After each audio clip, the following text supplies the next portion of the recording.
Get out." Professor Evelyn Hartwell ripped the mop from the janitor's hands and threw it across the lecture hall.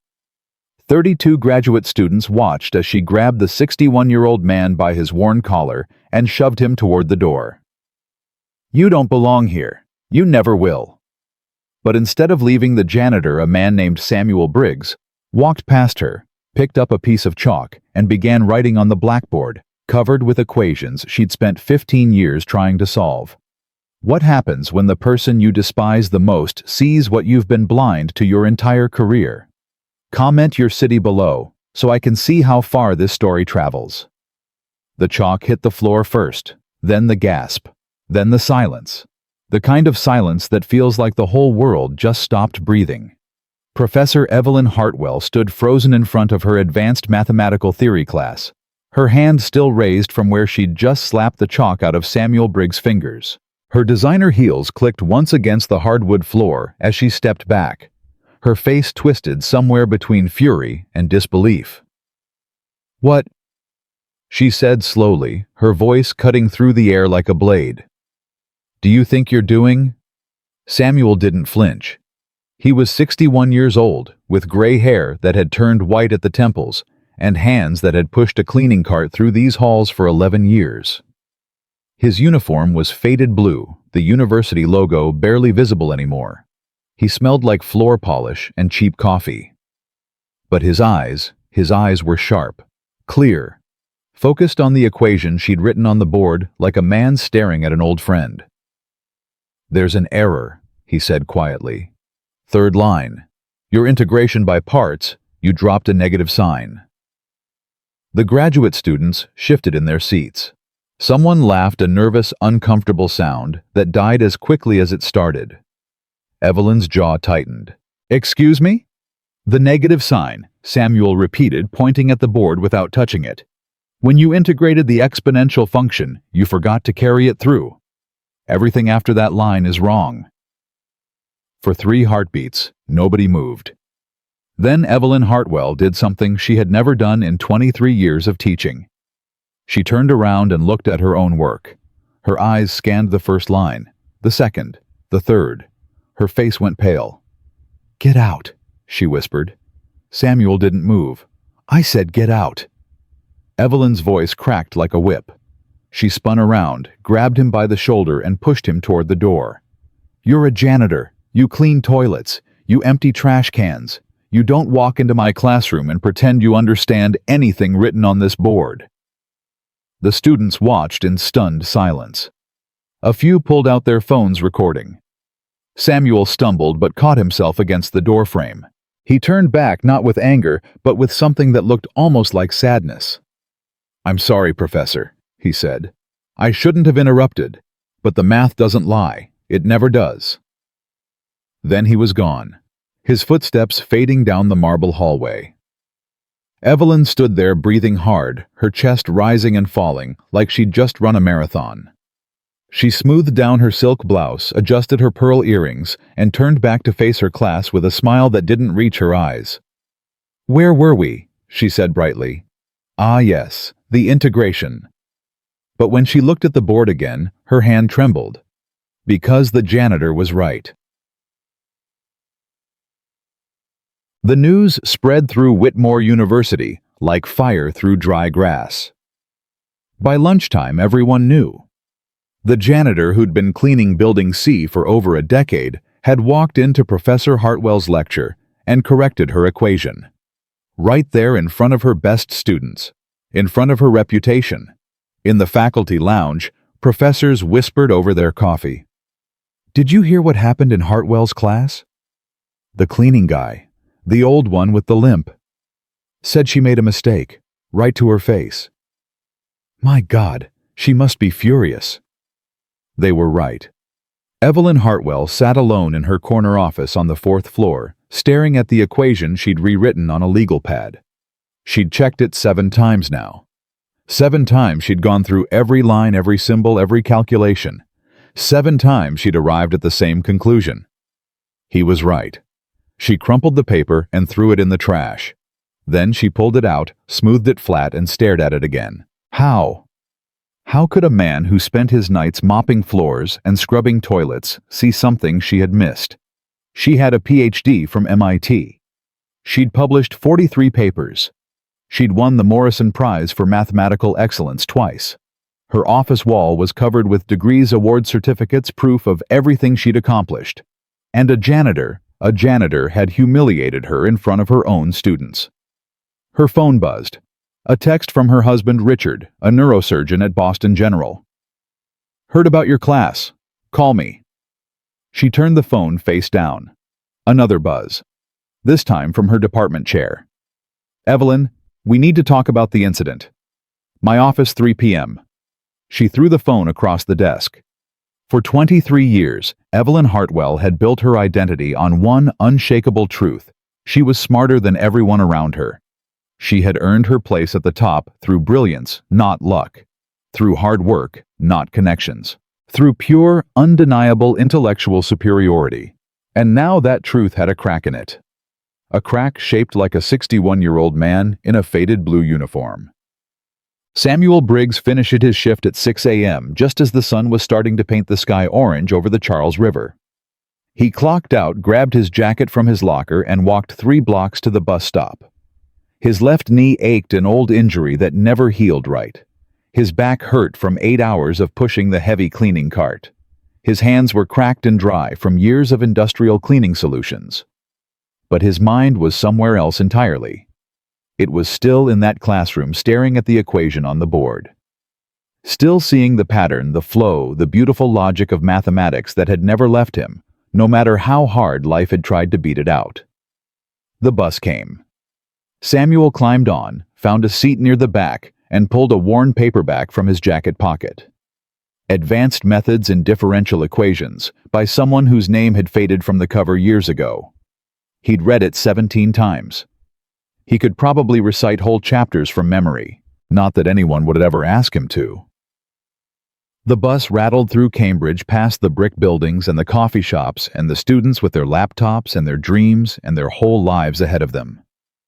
Samuel watched them through the window, and for a moment, just a moment, he let himself remember. 1985. He was 22 years old, and the world was wide open. He'd just finished his doctorate at Princeton, the youngest in his department, they said. A prodigy, they called him. His dissertation on nonlinear dynamics had made waves. Job offers came from everywhere: MIT, Stanford, Berkeley. People talked about him the way they talked about the greats. Then he met Clara. She was a nurse at the hospital where his mother was being treated for cancer. Clara had kind eyes and a laugh that made everything feel lighter. She wasn't interested in theorems or equations. She was interested in him, the person behind the prodigy. They got married 6 months later, moved into a small apartment in South Boston, had a daughter, Margaret, the following spring. And then his mother died, and the medical bills came, and the university funding dried up, and one of his colleagues, a man he'd trusted, published Samuel's research under his own name. Samuel fought it. He hired a lawyer, filed complaints, tried to prove what had been stolen from him. But he was young and broke and alone against a system that protected its own. The case was dismissed. His reputation was destroyed. No university would touch him. So he did what he had to do. He put away his notebooks. He buried his dreams. He took a job cleaning buildings at night so he could be home during the day to take care of Margaret. That was 39 years ago. The bus stopped at his corner. Samuel got off, walked 2 blocks to a small apartment building with peeling paint and a broken buzzer. He climbed 3 flights of stairs, unlocked his door, and stepped into the only home he'd known for the past 15 years. The apartment was small but clean. A single bed. A kitchen that was really just a corner with a hot plate. One window that looked out onto a brick wall. And books. Hundreds of books stacked on every surface, piled in every corner. Mathematics textbooks. Physics journals. Dog-eared notebooks filled with equations he'd worked out over decades of silent study. No one knew. No one had ever asked. Samuel sat down at his small desk, opened a fresh notebook, and began to write. The equation from Professor Hartwell's board, was still in his head, clear as crystal. But it wasn't the error that interested him now. It was where the equation was trying to go. The pattern beneath the surface. The answer that Evelyn Hartwell had been searching for without even knowing it. He worked until noon, filling page after page. Then he ate a sandwich, slept for 3 hours, and got ready to do it all again. 3 weeks later, the Whitmore Mathematics Prize was announced.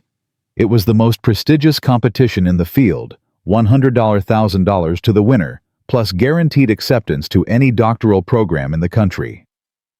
The best minds from Harvard, Yale, MIT, Princeton all competed. Reputations were made or broken. And this year, Professor Evelyn Hartwell was head of the judging committee.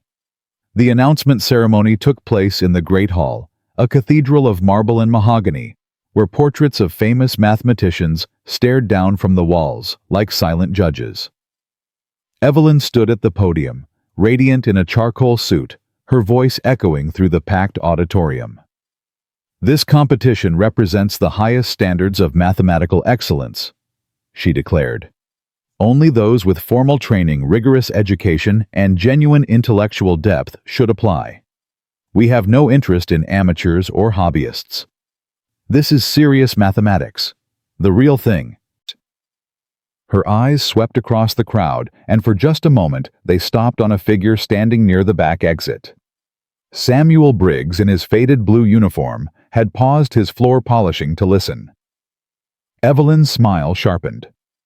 "To demonstrate the minimum level we expect," she said, turning to the board behind her. "Let me present a qualifying problem. Anyone who cannot solve this has no business entering our competition." She wrote the equation with quick, confident strokes. A complex integral that looked simple, but required advanced technique to solve properly. The graduate students in the front rows bent over their notebooks, racing to find the answer. Within minutes, most had it. Evelyn nodded with satisfaction. "Excellent. This is our baseline. The preliminary rounds begin next week. I trust you'll all—" "There's a faster way." The voice was quiet, but it cut through the hall like a knife. Everyone turned. Samuel Briggs was walking toward the stage. In one hand, he still held his mop. In the other, a piece of chalk he'd picked up from the tray. Evelyn's face went white. "Excuse me." "Your students solved it," Samuel said, reaching the blackboard. "But they took the long way. There's a shorter path, more elegant. Want to see?" The silence was absolute. 300 people held their breath. "You," Evelyn said, her voice shaking with controlled fury, "are a janitor. You clean this building. You don't—" "I know what I am," Samuel said. And then, without waiting for permission, he began to write. His chalk moved with a confidence that made several professors lean forward. Instead of the complicated method the students had used, Samuel applied a symmetry principle that cut the problem in half. Same answer. Half the work, twice the elegance. When he finished, he set down the chalk and looked at Evelyn. "Mathematics doesn't care about uniforms," he said. "It only cares about truth." Someone in the back started clapping. Then someone else. Within seconds, applause was rolling through the hall like thunder. Evelyn stood rigid, her hands clenched at her sides. Her reputation, her authority, her entire identity as the gatekeeper of mathematical excellence, all of it was crumbling in front of 300 witnesses. And then, in a moment that would be replayed millions of times on social media, she did something that shocked everyone. She laughed. Not a warm laugh, not an impressed laugh. A cold, sharp, dangerous laugh. "Very clever," she said, her voice carrying across the suddenly silent hall. "A parlor trick. Memorized technique. Anyone can learn shortcuts." She walked toward Samuel until they were face to face, her designer heels clicking against the marble. "But real mathematics research-level problems, that requires something you can never have, Mr. Briggs. Years of formal training, proper education, institutional knowledge." She reached past him and wrote a new equation on the board, dense, complex, terrifying. The audience gasped. Even the Harvard professors in the front row exchanged worried glances. "This," Evelyn said, turning back to face the crowd, "is from my doctoral dissertation. It took me 4 years to solve it with unlimited resources and a team of advisors." She looked at Samuel, her smile razor-thin. "Solve this equation, Mr. Briggs, and I'll marry you." Nervous laughter rippled through the audience. The joke was meant to humiliate, to put this uppity janitor back in his place forever. Samuel looked at the equation for 30 seconds. The longest 30 seconds of Evelyn Hartwell's life. Then he picked up the chalk and began to write. It took him 12 minutes. 12 minutes that changed everything. When Samuel Briggs set down the chalk and stepped back from the blackboard, the great hall had gone so quiet you could hear the pigeons cooing on the windowsills outside. Evelyn stared at the board. Her lips moved, but no sound came out. She was checking each line, each step, each logical leap. All correct. Every single one. Not just correct, elegant. Beautiful. A solution that approached the problem from an angle she had never considered, using methods that were both classical and innovative at the same time. "How?" she whispered. "How is this possible?" Samuel met her eyes. His voice was gentle, almost kind. "Professor Hartwell," he said, "you've spent your whole career believing that intelligence only grows in certain soil. Expensive schools, prestigious programs, the right family, the right connections, the right pedigree." He paused. "But mathematics doesn't care about any of that. It never has. It never will." The applause started somewhere in the middle of the auditorium. Within seconds, it had spread everywhere, people standing cheering, some of them crying. But Evelyn Hartwell heard none of it. She was still staring at the board, at the proof that had just shattered everything she believed about the world and her place in it. And somewhere deep inside her, in a place she had buried long ago, a question began to form. Who is this man? The answer would change both their lives forever. The video hit 10 million views before Samuel even got home. He didn't know it yet. His phone was an old flip model that could barely send text messages, let alone show him what was happening on the internet. He just walked to the bus stop like he always did. Rode home like he always did, climbed the 3 flights of stairs to his apartment like he always did. But when he opened his door, his daughter was sitting at his kitchen table. Margaret was 39 years old now, with her mother's kind eyes and Samuel's stubborn jaw. She worked as an elementary school teacher in Dorchester, made barely enough to cover her rent, and visited her father every Sunday with groceries he always tried to refuse. This was Tuesday.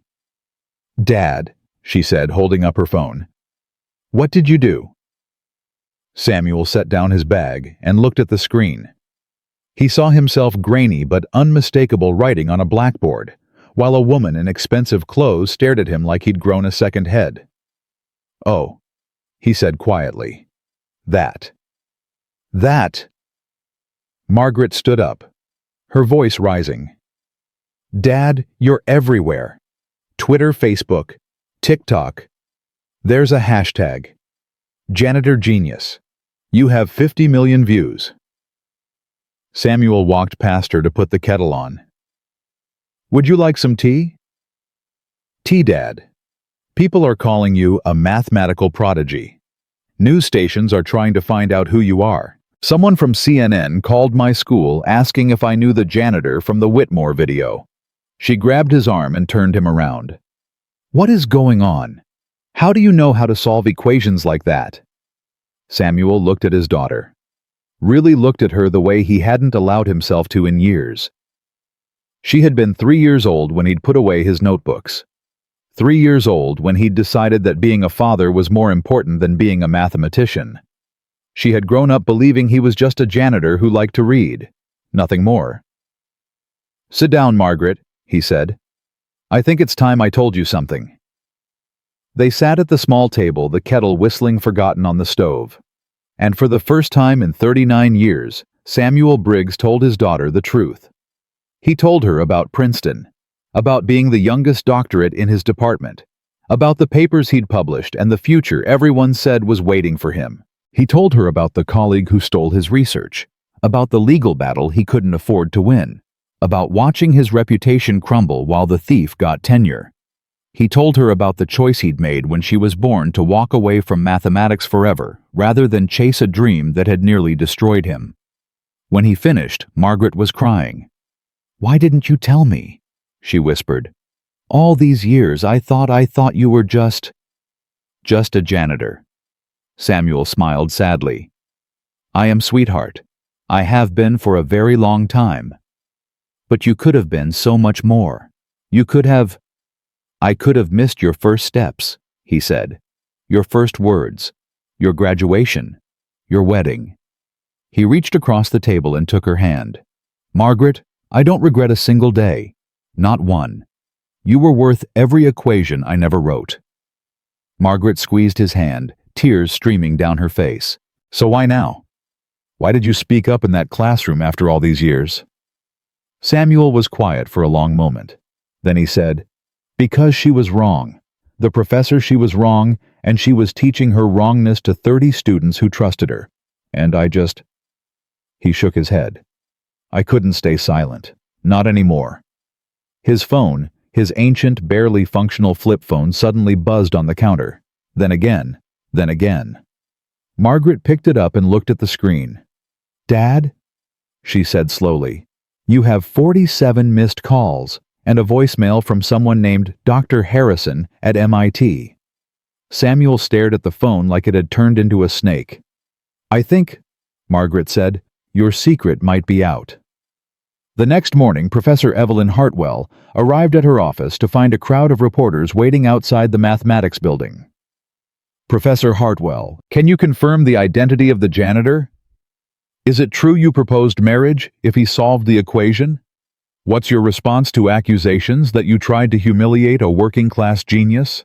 Evelyn pushed through them without a word, her sunglasses hiding eyes that hadn't slept in 36 hours.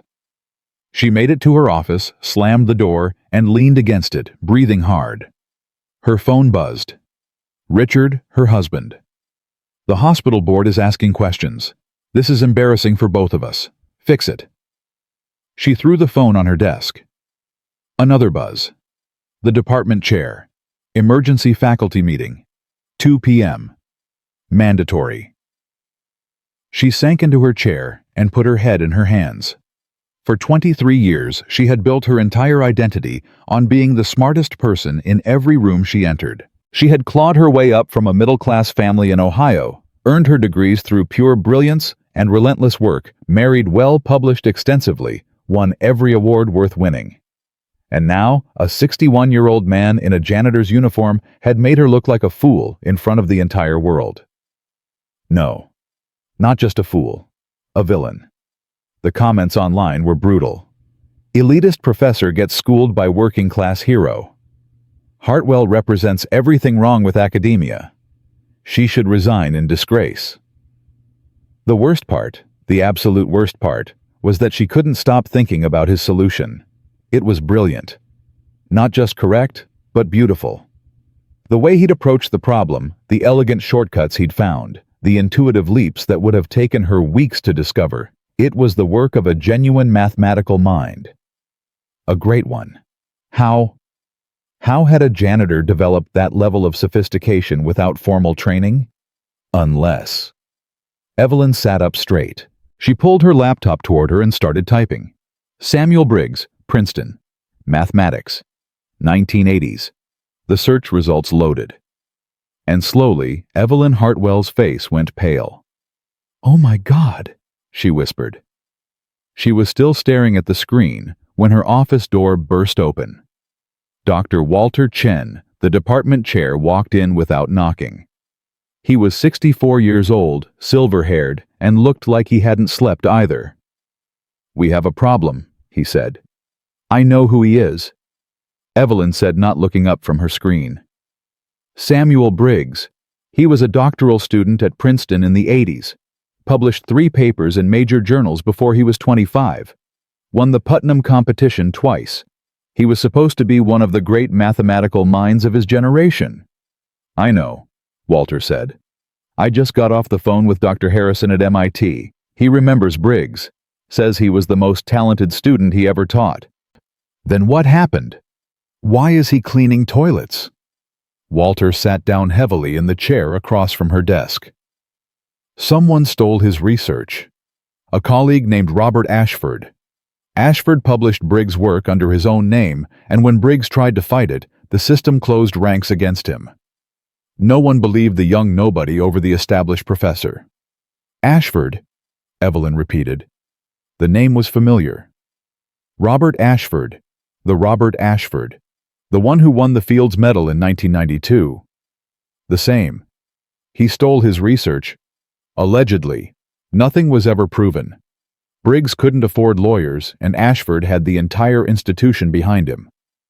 Walter leaned forward. Evelyn, this is a disaster. If the media finds out that we publicly humiliated a man who was robbed of his career by academic theft. I didn't know, Evelyn said sharply. How could I have known? It doesn't matter what you knew. It matters what it looks like. Walter stood up and walked to the window. The board is already calling for damage control. They want you to apologize publicly. Invite Briggs to participate in the Whitmore Prize as a gesture of goodwill. Invite him. Evelyn's voice rose. He's a janitor. He hasn't published anything in 40 years. He has no credentials, no institutional affiliation, no... He has 50 million views and counting, Walter interrupted. And right now he's the most famous mathematician in America while you're the elitist villain who tried to destroy him. He turned to face her. This isn't about mathematics anymore, Evelyn. This is about survival. Yours and the university's. Evelyn stared at him. Her hands were trembling. Fine, she said finally. I'll invite him. But I'm also going to design a competition that will expose him for what he really is, a has-been who got lucky once. When he fails publicly, and he will fail, this whole circus will be over. Walter looked at her for a long moment. Be careful, Evelyn. This man has nothing to lose. You have everything. I know exactly what I have, she said coldly, and I'm not going to let a janitor take it from me. Samuel was eating dinner when the letter came. Not email, an actual letter delivered by courier on thick cream-colored paper with the Whitmore University seal embossed in gold. Margaret watched him open it, her fork frozen halfway to her mouth. What does it say? Samuel read it twice before answering. It's an invitation to participate in the Whitmore Mathematics Prize. The big competition, the one with the $100,000 prize? The same. Margaret set down her fork. Dad, that's incredible. You should do it. Samuel folded the letter carefully and set it on the table. It's a trap. What do you mean? Professor Hartwell is head of the judging committee. She's not inviting me because she thinks I belong there. She's inviting me so she can humiliate me publicly and restore her reputation. So don't go. Ignore it. Samuel was quiet for a moment. Then he said, the prize money is $100,000. So, your mother needs surgery. Margaret froze. What? Samuel hadn't meant to tell her like this. He'd been planning to wait to find the right moment to soften the blow somehow, but the words were out now, and he couldn't take them back. Clara called me last month, he said quietly. Her insurance won't cover the procedure she needs. Her new husband lost his job, and they've burned through their savings. She didn't want to ask, but... Mom called you after everything she did. She didn't know who else to turn to. Margaret's face had gone white. How much does she need? More than I have. More than I could save in 10 years of working double shifts. Samuel picked up the letter again. But if I won this competition... Dad, no. You can't do this for her. Not after she walked out on us. Not after she... She's your mother, Margaret. Samuel's voice was gentle but firm. Whatever happened between us, she gave me you. I owe her that much. Margaret stood up abruptly, her chair scraping against the floor. This is insane. You haven't competed in 40 years. These are going to be PhD students from Harvard and MIT, and the whole thing is designed to make you fail. I know.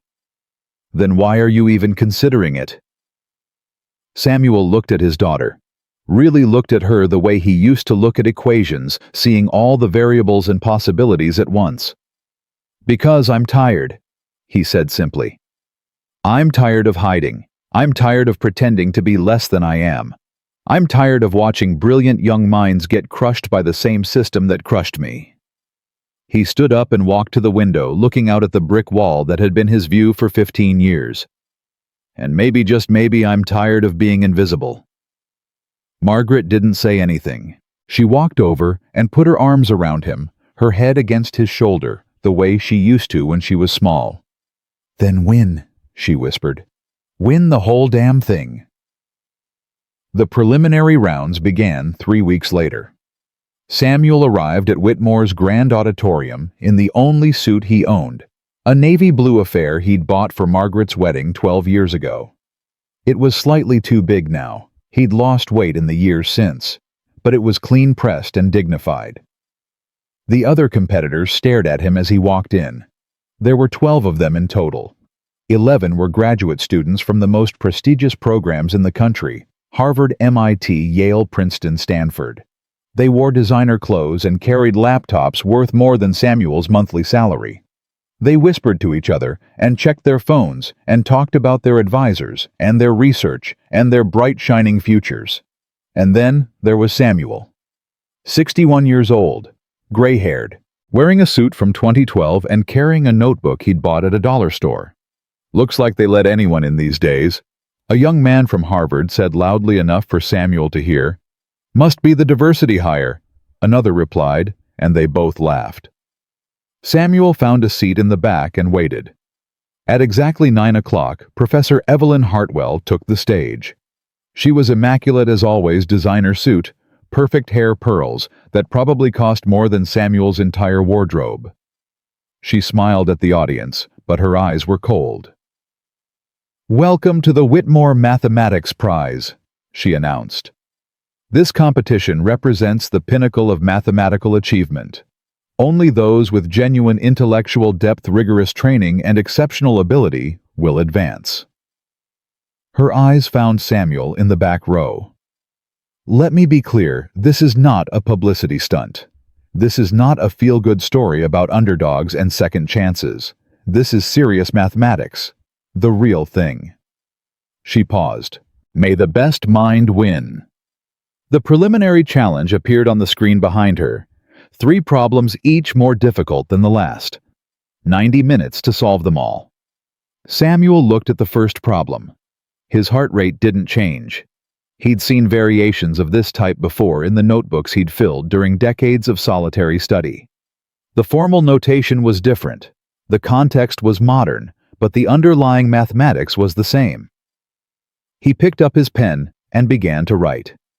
Around him, the Harvard and MIT students typed furiously on their laptops, pulling up computational tools and reference databases. They used sophisticated software and advanced techniques they'd learned in graduate seminars. Samuel used a pen and paper. 45 minutes later, he set his pen down. All 3 problems solved. The proctor looked up in surprise. "Mr. Briggs, you're finished." "Yes." You want to turn in your work now? There's still 45 minutes remaining." Samuel stood up. Every eye in the room followed him as he walked to the front and handed in his paper. "I'm sure," he said. "Thank you." He walked out of the auditorium into the bright morning sunshine, leaving behind a room full of stunned competitors who were still struggling with problem 2. The results were posted the next morning. Samuel Briggs' perfect score. Fastest completion time in competition history. The Harvard student who had called him a diversity hire finished 7th. He did not advance to the next round. Evelyn Hartwell stood in her office staring at the results, her coffee growing cold in her hand. "This isn't possible," she muttered. But it was. The man who had been invisible for 40 years was suddenly undeniably impossible to ignore. The second round was designed to break him. Evelyn had spent 3 sleepless nights crafting the challenge, a problem so complex, so densely layered with advanced theory, that even she would need days to solve it properly. It required knowledge from multiple branches of mathematics: topology, Abstract algebra. Functional analysis. Knowledge that took years of graduate study to acquire. Knowledge that a janitor who hadn't published in 4 decades couldn't possibly have. "This will end it," she told Walter Chen as they watched the 6 remaining contestants take their seats. "He got lucky in the prelims. This time we'll see what he's really made of." Samuel sat in the front row now he'd earned that seat. Beside him was a young woman from Yale named Rebecca Torres, who had introduced herself before the round began. "I watched the video," she said quietly. "The one from Professor Hartwell's class. What you did was incredible." "It was just math," Samuel replied. "No, it wasn't. It was courage." She paused. "My grandfather was a mechanic, never went to college, but he could fix any engine ever made just by listening to it. People like him, people like you, they remind me why I got into this field in the first place." Samuel smiled at her. "Thank you, Rebecca. That means more than you know." The problem appeared on the screen. Samuel looked at it. His smile faded. This was different. This wasn't a test of mathematical skill. It was a test of institutional knowledge. The problem required familiarity with obscure theorems, specialized techniques, cutting-edge research that only someone deeply embedded in the academic world would know. It was a trap. A beautiful, elegant, deliberately designed trap. Around him, the other contestants were already writing. They recognized the techniques, knew the shortcuts, had studied this exact type of problem in their graduate seminars. Samuel's pen hovered over the paper.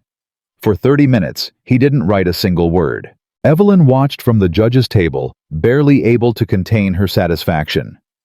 "He's stuck," she whispered to Walter. "Look at him. He has no idea what to do." But Walter wasn't watching Samuel. He was watching Samuel's eyes. They weren't confused. They weren't panicked. They were thinking deep, focused, relentless thinking. The kind of thinking that preceded breakthrough. At the 40-minute mark, something changed in Samuel's expression.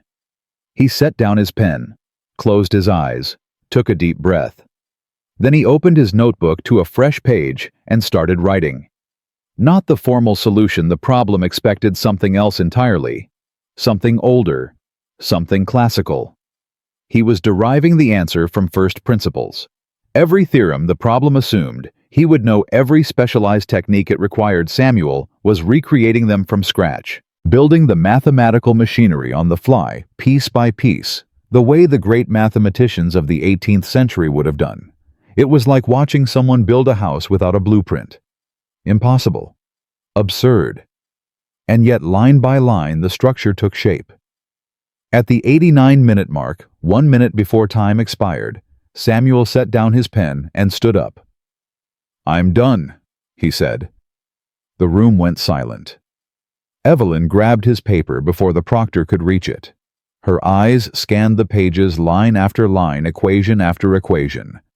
Her face went from confident to confused to pale. This isn't the standard approach," she said. "No," Samuel agreed. "It isn't. You derived Sobolev's inequality from scratch, in the middle of a timed competition. It seemed like the most direct path." Evelyn looked up at him. For the first time since they'd met, there was something in her eyes that wasn't contempt. It was fear. "The judges will need time to verify this," she said, her voice barely above a whisper. "Take all the time you need," Samuel replied. "The math will still be there when you're finished." He walked out of the room, leaving Evelyn Hartwell holding the paper that had just destroyed everything she thought she knew about intelligence education and the limits of human potential. The verification took 4 hours. 3 professors from MIT, 2 from Princeton, and 1 from Oxford, all summoned to review Samuel's work. They argued. They debated. They checked every line, every calculation, every logical leap. In the end, they reached the same conclusion. Perfect. Unconventional. But perfect. Samuel Briggs advanced to the finals. and the world, all 50 million people watching online, began to believe in something they'd forgotten was possible. That sometimes genius doesn't need a degree. That sometimes the most brilliant mind in the room is the one everyone overlooked. That sometimes the invisible become undeniable. That night, Samuel sat alone in his apartment, surrounded by his books and his notebooks and his decades of silent work. His phone was buzzing constantly now. Reporters, researchers, universities offering positions, strangers sending messages of support. He ignored them all. Instead, he opened a fresh notebook and began to work on something he'd started 40 years ago. A theorem he'd never finished, a breakthrough that had been stolen before he could complete it. Tomorrow, he would face the final round. Tomorrow, he would face Evelyn Hartwell's ultimate test. But tonight, Samuel Briggs was just a mathematician alone with the equations he loved doing what he'd been born to do. And for the first time in 40 years, he didn't feel invisible. He felt alive.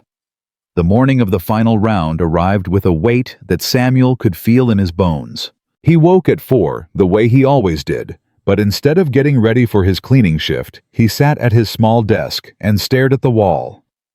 Somewhere out there, in a building he'd mopped floors in for 11 years, Evelyn Hartwell was preparing the challenge that would determine everything. His phone buzzed. "Margaret. I'm coming to watch. Don't try to stop me." Samuel smiled despite himself. He'd never been able to stop Margaret from doing anything she'd set her mind to. She was stubborn that way, just like him. He showered, dressed in his wedding suit again, and took the bus to Whitmore for what might be the last time. The streets were quiet at this hour, the city still sleeping, unaware that in a few hours, a 61-year-old janitor would either make history or become a cautionary tale about reaching too far. When he arrived at the auditorium, the crowd was already gathering. This wasn't like the preliminary rounds. This was an event. News cameras lined the walls. Reporters jostled for position. The live stream counter was already at 200,000 and climbing. Somewhere in the chaos, Samuel saw faces he recognized from television anchors, from CNN correspondents, from the Times, even a few celebrities who'd apparently decided that watching a math competition was the thing to do this morning. Rebecca Torres found him near the entrance. "Mr. Briggs," she said, slightly out of breath. "I didn't think you'd come early." "Old habit," Samuel replied. 40 years of arriving before everyone else is hard to break." Rebecca laughed, but there was nervousness in it. She'd made it to the finals too, one of only 3 contestants who'd survived the brutal elimination rounds. The other was a young man from MIT named Jonathan Price, who was currently surrounded by a cluster of professors offering last-minute advice. "Are you scared?" Rebecca asked quietly. Samuel considered the question. "No," he said finally. "I've spent 40 years being scared. Scared of being discovered, scared of being forgotten, scared of wasting whatever gift I was given." He looked at her. "I'm not scared anymore. I'm just ready." "Ready for what?" "Whatever comes next." The auditorium doors opened, and the crowd began filing in. Samuel took his seat in the front row, Rebecca beside him, Jonathan Price on the far end. 3 finalists, 1 prize, and 100 million people watching to see what would happen. At exactly 9 o'clock, Professor Evelyn Hartwell walked onto the stage. She looked different today. There were shadows under her eyes that makeup couldn't quite hide, and her movements were stiffer than usual, like someone who'd been carrying a heavy weight for too long. But her voice was steady when she spoke. "Welcome to the final round of the Whitmore Mathematics Prize." The auditorium fell silent. Today's challenge will test not just mathematical skill, but mathematical maturity, the ability to approach complex problems with creativity, rigor, and depth. She paused, her eyes sweeping across the 3 finalists. Some of you have spent years preparing for this moment. Some of you have had unconventional paths. Her gaze lingered on Samuel for just a moment too long. But mathematics doesn't care about paths. It only cares about truth. Today we'll find out who among you can see that truth. She turned to the board behind her and picked up a piece of chalk. This problem, she said, beginning to write, is from my doctoral dissertation. It took me 4 years to solve with unlimited resources and a team of expert advisors. The equation took shape on the board, dense, complex, terrifying. The audience murmured. Even Jonathan Price, who had seemed unflappable throughout the competition, went slightly pale. But Samuel didn't move. He just watched, his eyes tracing each symbol, each notation, each elegant twist of mathematical logic. "You have 90 minutes, Evelyn said, setting down the chalk. "Begin." For the first 5 minutes, Samuel didn't write anything.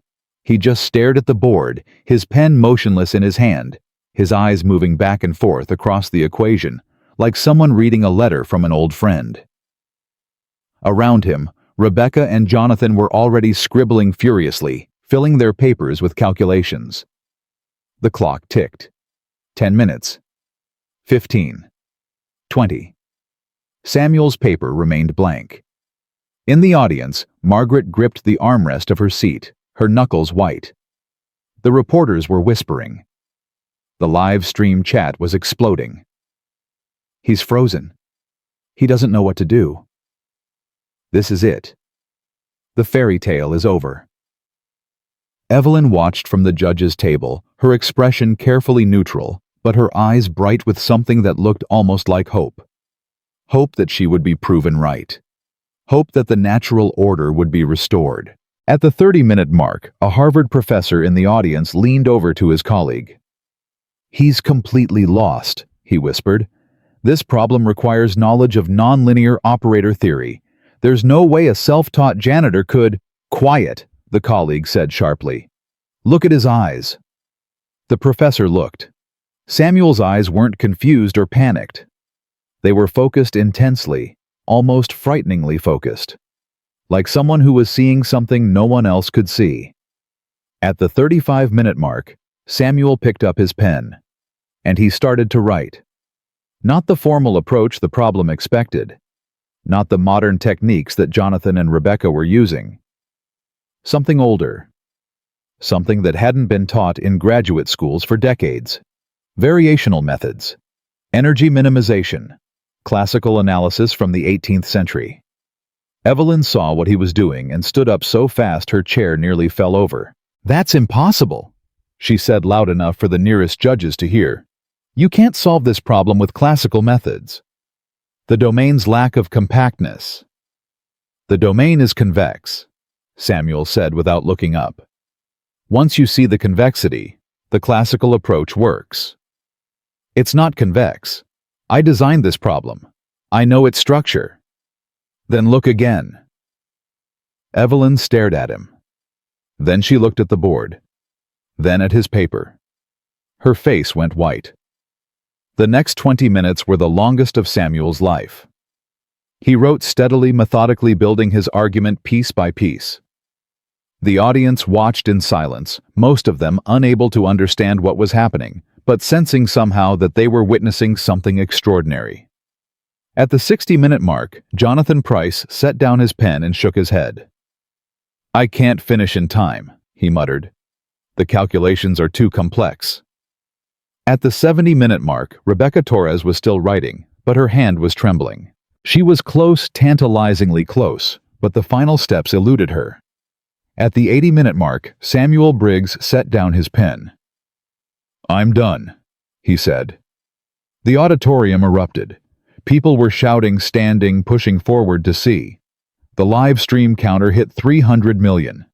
Somewhere in the chaos, Margaret was crying, and she didn't even know why. Evelyn grabbed Samuel's paper before anyone else could reach it. She read the first page, then the second, then the third. Her hands began to shake.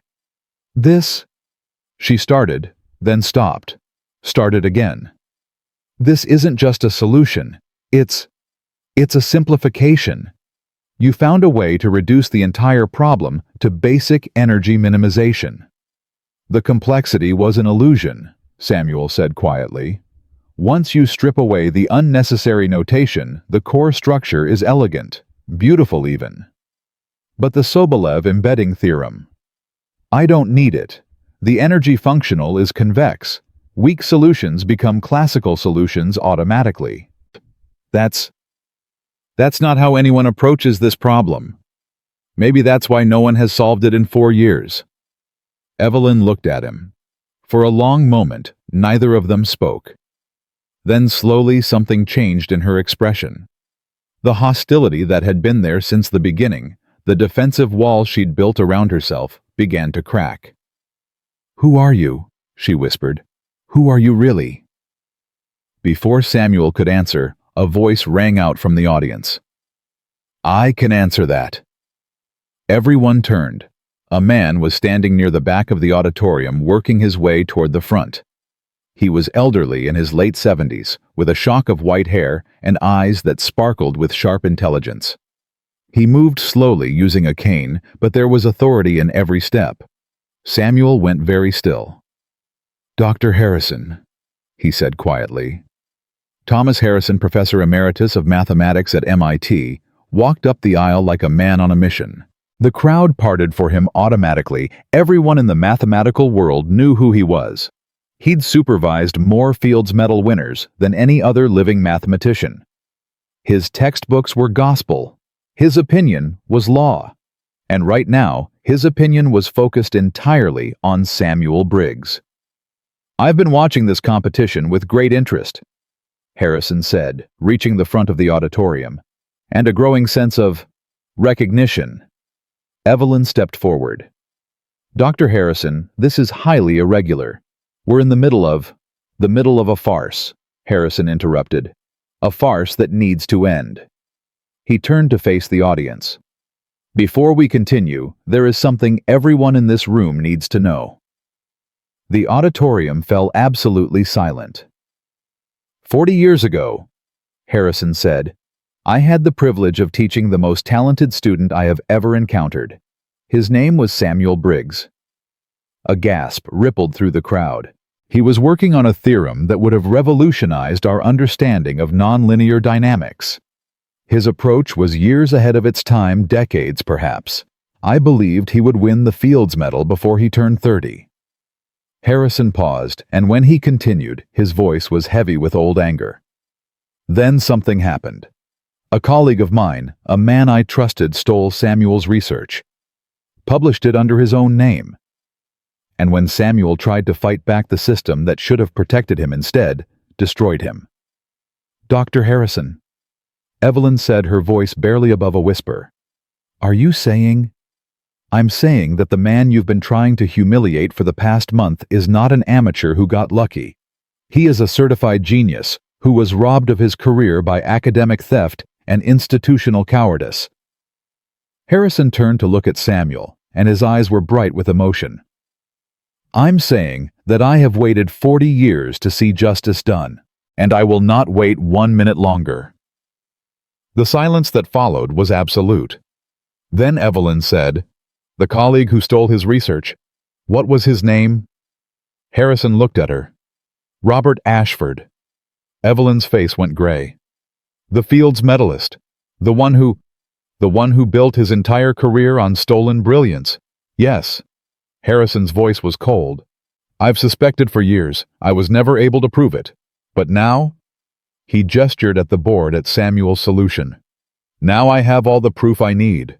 This approach, this methodology, it's the same as the work that Ashford published in 1986. The work that won him every accolade our field has to offer." He turned back to the audience. "Except Samuel didn't learn it from Ashford. Samuel invented it. 40 years ago, in a graduate seminar at Princeton that I attended as a guest lecturer." The explosion of noise was immediate. Reporters were shouting questions. Professors were arguing. The live stream chat was scrolling so fast it was unreadable. But Samuel didn't hear any of it. He was looking at Evelyn, and she was looking at him, and for the first time since they'd met, there was no hostility between them. Only understanding. "I didn't know," she said quietly, so only he could hear.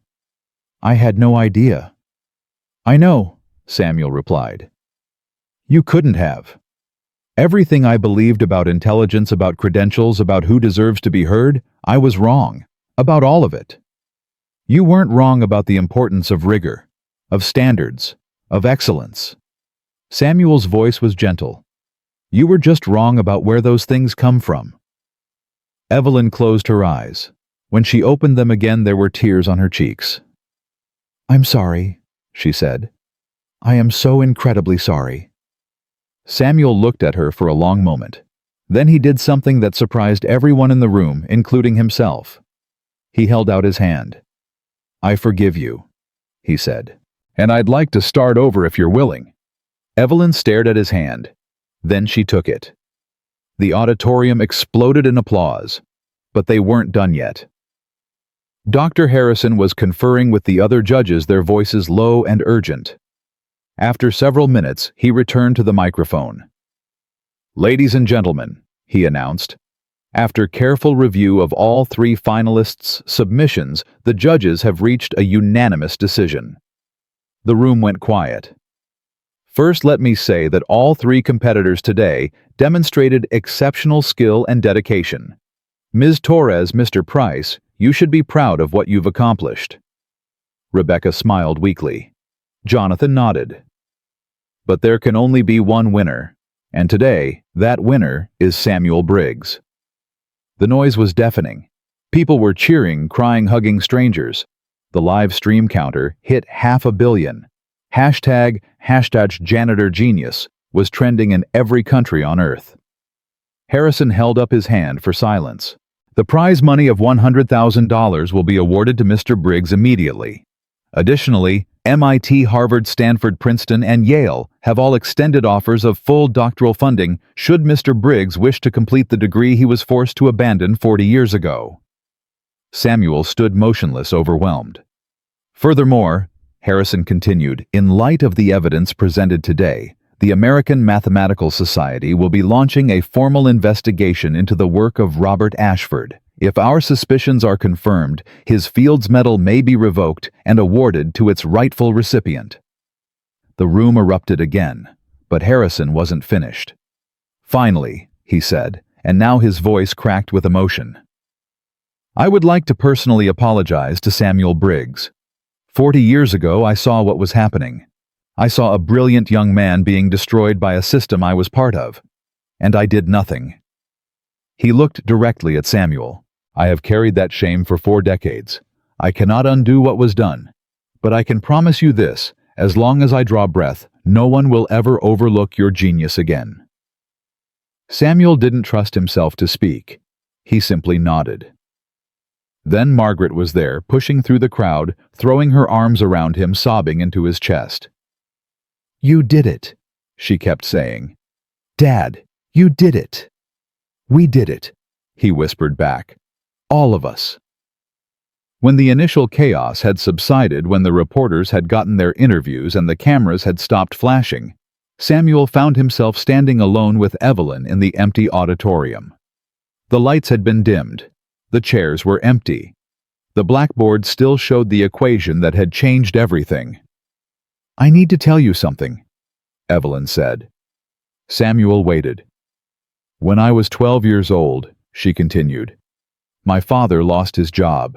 He was an engineer, a good one, but the company downsized, and he was let go. He spent 3 years trying to find work, sending out resumes, going to interviews, getting rejected again and again. She paused. He started drinking. My mother left. By the time I was 15, he was gone too. Samuel said nothing. He just listened. I decided then that I would never be vulnerable like he was. Never be dependent on anyone else's opinion of my worth. I would achieve so much, become so undeniably excellent, that no one could ever take anything from me. She laughed bitterly. And in the process, I became exactly the kind of person who would have rejected my father, who would have looked at his resume and seen nothing but failure. Evelyn, no, let me finish. She took a breath. When I saw you that first day in my classroom, I didn't see a human being.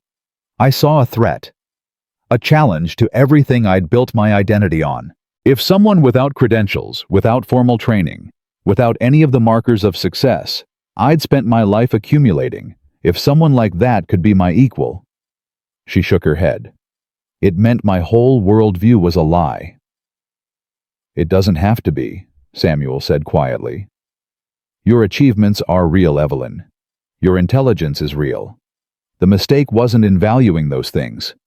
It was in believing they were the only things worth valuing.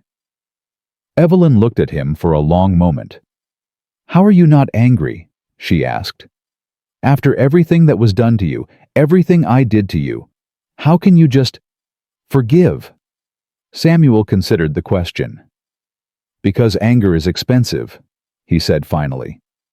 It costs time, energy, peace of mind. And I've already paid too high a price for this life. I'm not interested in paying more. He smiled slightly.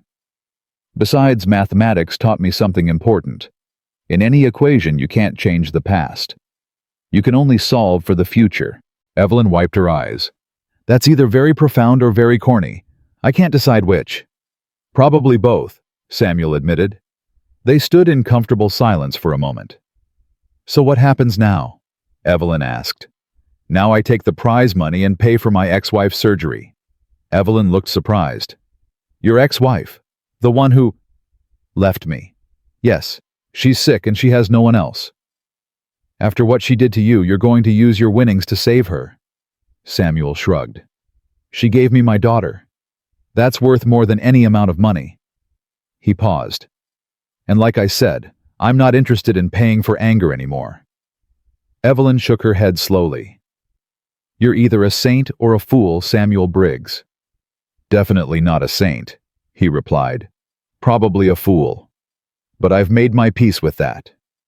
Evelyn laughed a real laugh, warm and surprised and genuine. I have a proposal, she said. Last time you made me a proposal, it involved marriage. Evelyn's face reddened. Yes, well, that was ill-advised.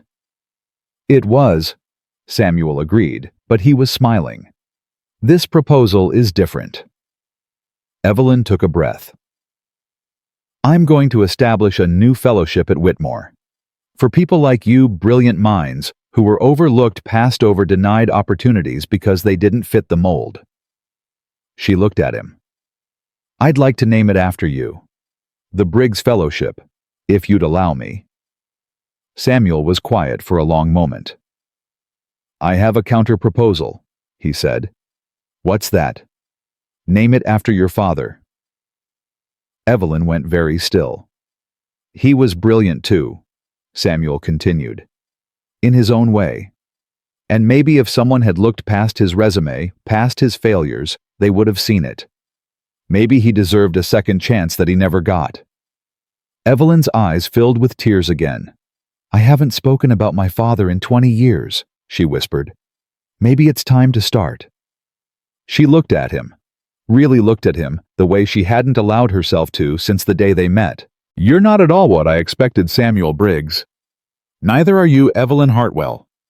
They stood together in the empty auditorium, two people who had started as enemies and ended as something neither of them had a name for yet. Not friends exactly, not colleagues. Something new, something that would take time to understand. But for the first time in 40 years, Samuel felt like he had all the time in the world. And for the first time in her life, Evelyn felt like time wasn't something to be conquered. It was something to be shared. The call came 3 days after the competition. Samuel was sitting in his apartment sorting through the mountain of mail that had accumulated since his face appeared on every news channel in America. Most of it was junk interview requests, book offers, speaking invitations from organizations he'd never heard of. But buried in the pile was an envelope with no return address, handwritten in careful script. He opened it. Samuel, I watched the competition. I saw everything. I need to talk to you, please. Robert. Samuel stared at the letter for a long time. Then he folded it carefully, put it in his pocket, and called the only person he could think of who might understand. He wants to meet, Samuel said when Evelyn answered. Who? Robert Ashford. The silence on the other end of the line stretched for several seconds. "Are you going to do it?" Evelyn finally asked. "I don't know." "What would you even say to him after everything he took from you?" Samuel looked out his window at the brick wall that had been his view for 15 years. "That's what I'm trying to figure out." Evelyn was quiet for a moment. Then she said, "Do you want me to come with you?" Samuel hadn't expected that. "Why would you do that?" "Because 40 years ago, you faced that man alone, and the system destroyed you. Maybe this time, you shouldn't have to be alone." Samuel closed his eyes. Something in his chest loosened just slightly. "Thank you, Evelyn."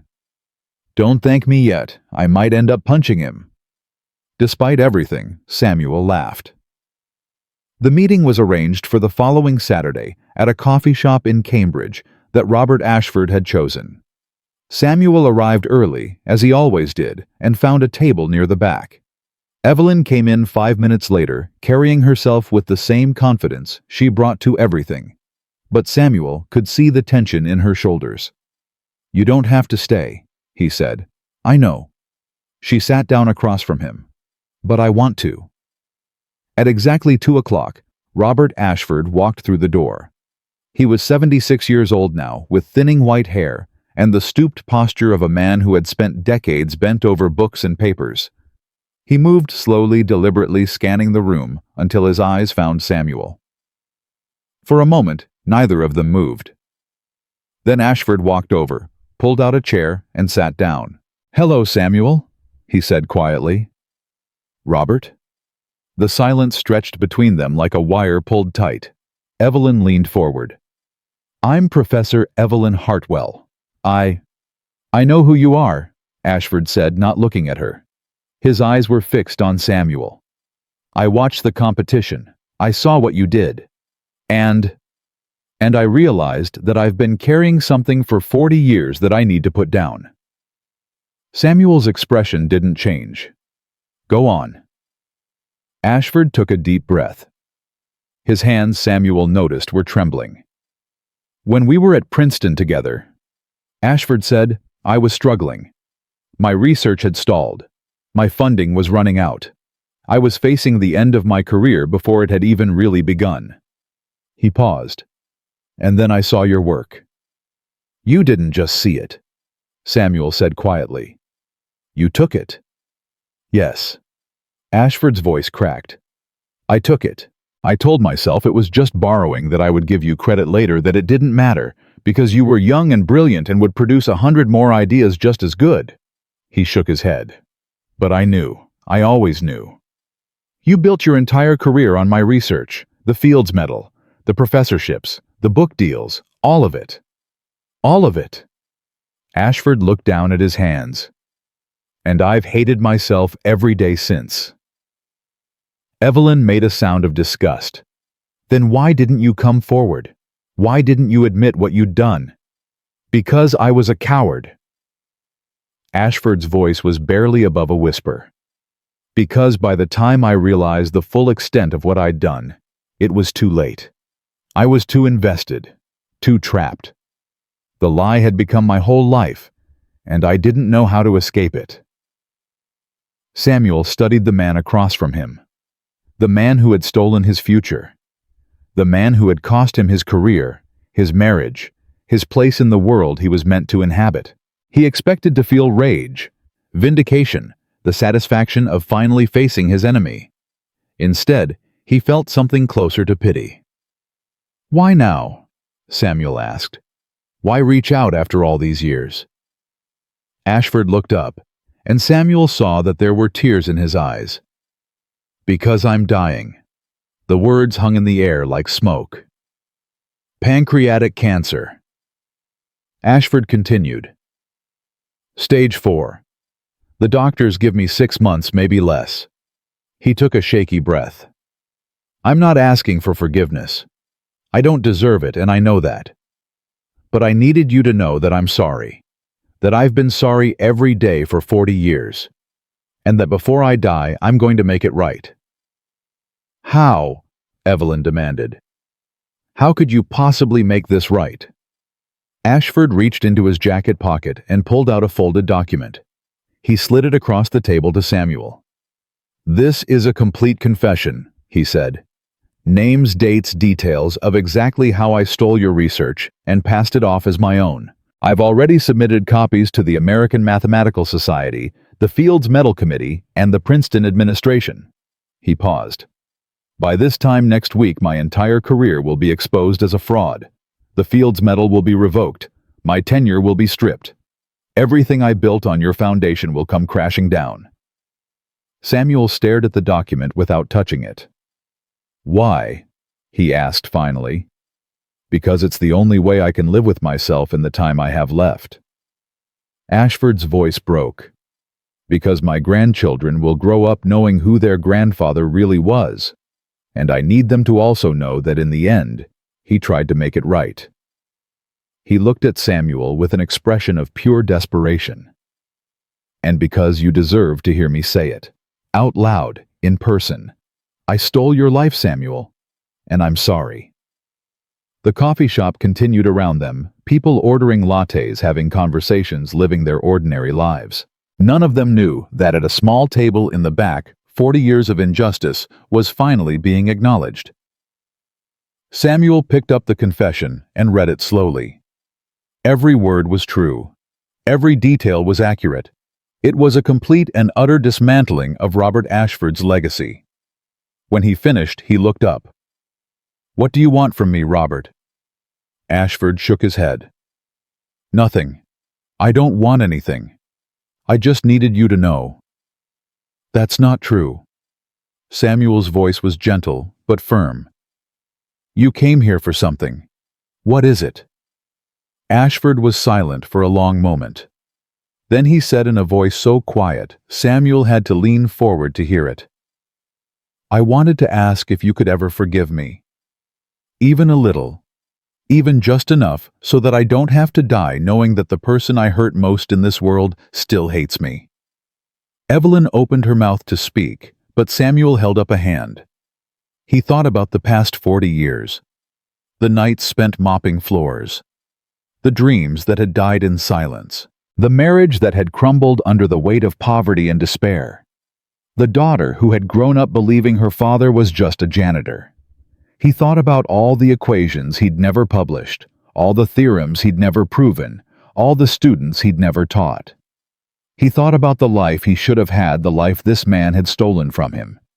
And then he thought about something else. He thought about Margaret and how much he loved her. He thought about the years he'd spent reading to her at night, helping with her homework, watching her grow into a woman he was incredibly proud of. He thought about the joy she brought him, the purpose she gave him, the meaning she added to a life that might otherwise have been filled with nothing but bitterness. Would he have had that life if Ashford hadn't stolen his research? Would he have married Clara? Would Margaret even exist? He didn't know. He would never know. But he knew this. The man in front of him was broken, destroyed by his own guilt long before any official investigation could touch him. He was dying alone with a shame he'd carried for 4 decades, and Samuel understood with a clarity that surprised him that he didn't want to add to that burden. "Robert," he said finally, "I spent 40 years hating you, hating what you did, hating what you took from me." He paused. "But I'm tired of hating. It's exhausting, it's expensive, and it doesn't change anything." Ashford looked at him with something like desperate hope. "I don't know if I can forgive you completely," Samuel continued. "I don't know if anyone could. But I can tell you this, I'm not going to let what you did define the rest of my life. I'm done being your victim." Ashford nodded slowly, tears streaming down his face. "And if it helps," Samuel added, "for whatever it's worth, I hope you find peace. Before the end." Ashford reached across the table and grasped Samuel's hand. His grip was weak, trembling, but there was something almost desperate in it. "Thank you," he whispered. "Thank you." Then he stood up, nodded to Evelyn, and walked out of the coffee shop without looking back. Evelyn stared after him, then turned to Samuel. That's it. After everything he did, you just let him go. Samuel was quiet for a moment. Then he said, "What would you have me do? Scream at him. Demand reparations. Make his last months on earth even more miserable than they're already going to be." "Yes, that's exactly what I would have you do." Samuel smiled sadly. "That's because you're still young, Evelyn. You still believe that revenge feels good." He shook his head. "It doesn't. Trust me. The only thing that feels good is moving forward." Evelyn slumped back in her chair. "I don't understand you, Samuel Briggs. I really don't." "That's okay," he replied. "Most days I don't understand myself either." They sat in silence for a while, watching the afternoon light shift through the windows. "So what happens now?" Evelyn finally asked. "Now I use the prize money to pay for Clara's surgery." "Your ex-wife, the one who left you when things got hard." "The same." Evelyn shook her head. "You're going to save the woman who abandoned you, and you just forgave the man who destroyed your career. Is there anyone you can't find it in yourself to forgive?" Samuel thought about it. "Not anymore," he said. "I've run out of anger. There's nothing left." 2 weeks later, Samuel stood in a hospital waiting room in Boston, watching the clock tick toward the moment that would determine his ex-wife's fate. Clara's surgery had taken 6 hours. The doctors had warned them it was complicated. Years of neglected health problems had compounded the primary issue, making everything more difficult. But the surgeon was confident, and the money Samuel had provided covered the best specialists in the country. Margaret sat beside him, holding his hand. She hadn't wanted to come, had argued against it, in fact. "She doesn't deserve your help," Margaret had said the night before. "She walked out on us when we needed her most." "She's still your mother," Samuel had replied. "And she's still a person who needs help. So lots of people need help. That doesn't mean you have to be the one to give it." Samuel had been quiet for a moment. Then he said, "Do you remember when you were 7 and you fell off your bike and broke your arm?" Margaret nodded, confused by the change in subject. "I carried you 3 blocks to the emergency room." Samuel continued. "You were crying so hard you could barely breathe. And the whole way you kept asking me why it hurt so much, why bad things happen to good people." "I remember." "Do you remember what I told you?" Margaret thought about it. You said that pain is just part of being alive, that the only thing we can control is how we respond to it." "Exactly." Samuel looked at his daughter. "Clara hurt me. She hurt us both. But the pain already happened. It's over. The only thing I can control now is how I respond. And I choose to respond with kindness, not because she deserves it, but because I do." Margaret had stared at him for a long moment. Then she'd hugged him and said, "Fine.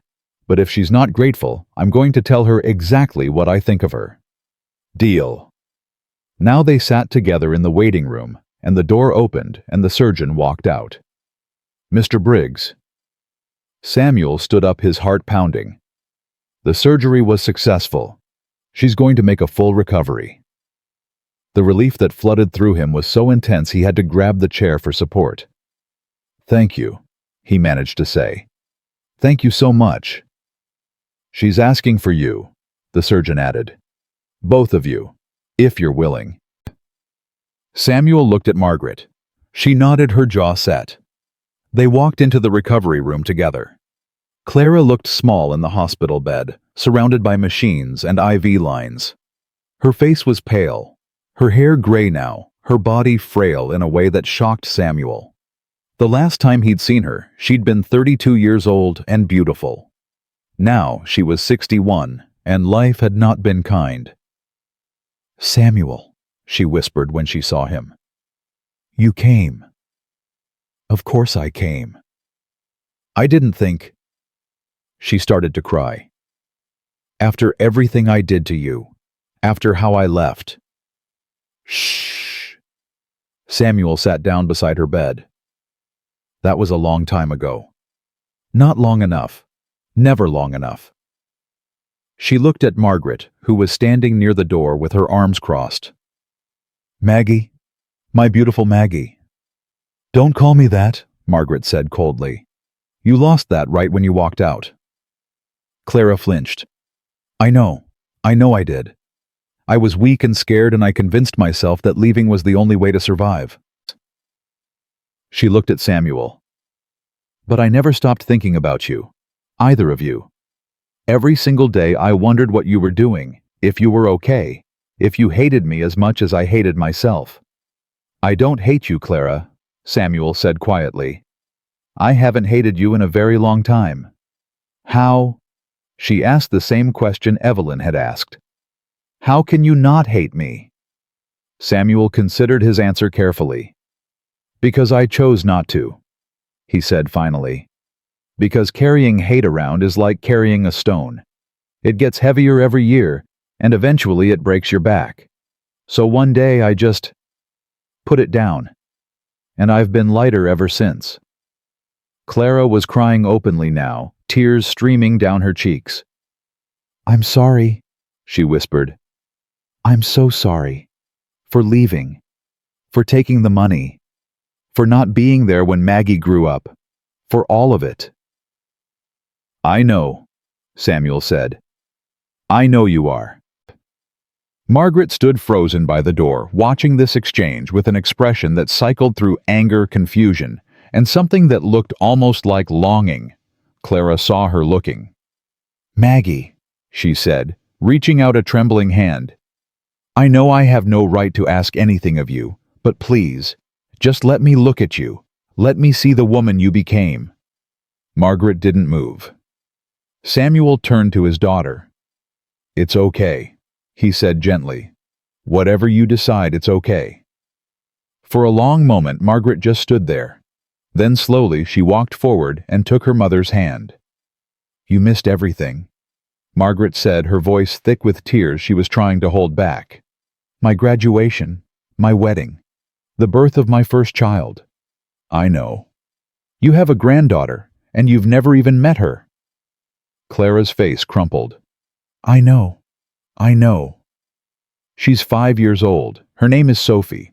She has your eyes. Something broke in Clara then. A sob escaped her that seemed to come from somewhere very deep. Would you ever? She couldn't finish the sentence. Margaret looked at her father. Samuel gave her a small nod. I'll think about it, Margaret said finally. That's all I can promise right now. I'll think about it. That's enough, Clara whispered. That's more than enough. They stayed for another hour, talking about small things, mostly the weather, Margaret's teaching job, Samuel's sudden fame. They didn't talk about the past, not in detail. There would be time for that later, if Clara got well enough to have those conversations. When they finally left, Margaret walked in silence beside her father all the way to the car. You were right, she said at last. About what? About kindness. About putting down the stone. She shook her head. I've been carrying so much anger at her for so long, and seeing her there in that bed looking so small and scared, I realized the anger wasn't protecting me anymore. It was just making me heavy. Samuel put his arm around his daughter. You don't have to forgive her, he said. Not now, not ever if you don't want to. I know, but I think... Margaret took a deep breath. I think I might want to try, eventually, just to see what it feels like to put it down. They drove home in comfortable silence. A week later, the official announcement came. Robert Ashford's confession had been verified. His Fields Medal was formally revoked the first time in the award's history. His tenure at Princeton was stripped. His books were being recalled.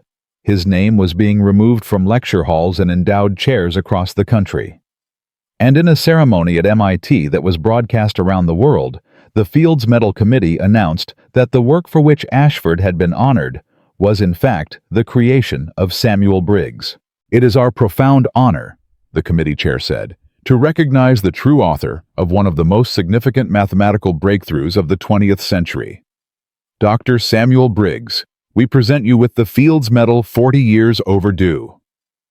Samuel walked onto the stage in the same suit he'd worn to the competition, the only good suit he owned. Margaret sat in the front row crying. Beside her was Evelyn, who was also crying, though she would deny it later. The medal was heavy in Samuel's hand, heavier than he'd expected. 40 years of waiting condensed into a small circle of gold. He stepped to the microphone. "I've been asked to say a few words," he said, his voice steady. "But the truth is I don't have many. This medal represents work I did when I was 22 years old. I'm 61 now. 40 years have passed. Wars have been fought. Children have been born. Lives have been lived." He paused, looking out at the audience. "I'm not the same person who did that research. I've mopped floors and cleaned toilets and raised a daughter and fallen in love and fallen out of love and rebuilt myself from the ground up more times than I can count. That young man who wrote those theorems, he feels like a stranger to me now, someone I knew once a long time ago." The audience was absolutely silent. "But here's what I've learned in 40 years of waiting," Samuel continued. "Recognition doesn't define worth. Credentials don't determine value. And the most important work any of us does isn't the work that wins awards. It's the work we do every day in silence without applause. The work of being human." He lifted the medal. "I'm grateful for this, more grateful than I can say. But this isn't what matters most to me. What matters most is my daughter sitting in the front row who turned out better than I ever could have hoped. What matters most is the friends I've made, the students I've inspired, the second chance I've been given to contribute to a field I love." He looked directly at Evelyn. "What matters most is that we keep reaching for each other, across divides, across prejudices, across all the walls we build to protect ourselves. Because that's the real mathematics. That's the equation that actually matters. How do we add to each other's lives? How do we multiply each other's joy? How do we solve for a future where everyone has a chance to shine?" He set the medal down on the podium. "I don't have all the answers. I'm not sure anyone does. But I'm going to keep working on the problem. And I hope you'll join me." The applause started somewhere in the back and rolled forward like a wave. People were standing, cheering, some of them crying. The live stream reached 1 billion views before the ceremony was even over. But Samuel barely noticed. He was looking at Margaret, at the pride shining in her eyes. And he was thinking about the life he'd lived, the life that had been stolen from him, and the life he'd built in its place. Both were real. Both were his. And somehow, improbably, miraculously, both had led him here. To this moment. To this medal. To this chance to finally, after 4 decades, be seen. He stepped down from the stage, and Margaret threw her arms around him. "I'm so proud of you, Dad," she whispered. "I'm proud of us," he whispered back. "All of us." And in that moment, surrounded by applause and cameras, and the weight of history finally being set right, Samuel Briggs felt something he hadn't felt in 40 years. He felt complete. 6 months changed everything. Samuel stood at the window of his new office at MIT, watching students cross the quad below. It still felt strange being on this side of the glass. For 11 years, he'd been the one outside looking in, pushing his cleaning cart past buildings where people like him weren't supposed to belong. Now, he had a nameplate on his door. Professor Samuel Briggs, Department of Mathematics. "You're brooding again." He turned to find Evelyn leaning against the doorframe, 2 cups of coffee in her hands. She'd started visiting every Tuesday, flying up from Boston on the pretense of collaborative research. They both knew the real reason. "Not brooding," Samuel said, accepting one of the cups. "Remembering. There's a difference. Brooding is looking back with regret. Remembering is looking back with gratitude." Evelyn sat down in the chair across from his desk, the same chair where just last week a nervous PhD student had sat while Samuel reviewed her dissertation. The same chair where the week before that, a janitor from the physics building had quietly asked if it was really true, if someone like him could really go back to school. Samuel had given him Dr. Harrison's phone number. "The fellowship applications are in," Evelyn said. 247 candidates from all over the country. "How many janitors?"